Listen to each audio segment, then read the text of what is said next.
Hello, graphic novelistas. I really hope you've enjoyed Mouse. I've really enjoyed reading your discussions online, and there's a lot of great interchange happening. This class is mostly about you engaging with text and then engaging with other students about it. You know, I'm not doing these big lectures online, and so I'm hoping that you're digging just talking to other people and working out some of the ideas of understanding comics through Mouse.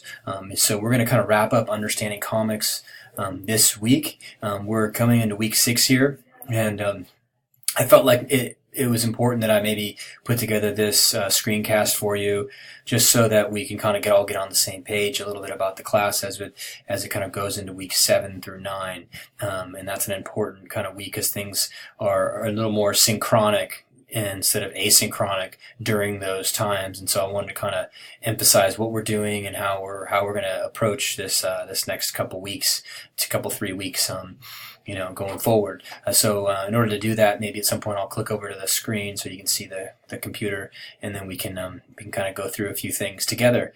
So we're going to, like I said, finish up understanding comics and also introduce you to literary theory. And then we have kind of like an easy discussion this week, just where I ask you to kind of think about what literary theory means to you and how it came about, and really maybe even how understanding comics might be related to lit theory.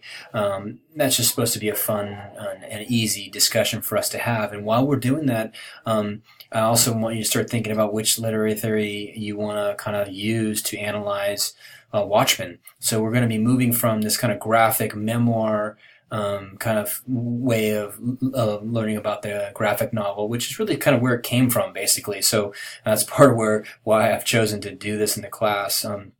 This way, focusing a little more on graphic memoir, because the graphic novel kind of grows out of that. I mean, clearly the wordless novels have a grounding in a graphic memoir, and then Barefoot Gen and Mouse both are just seminal works that hugely impacted and made comics kind of more adult, I guess, in some ways, and acceptable to talk about these serious topics through comics.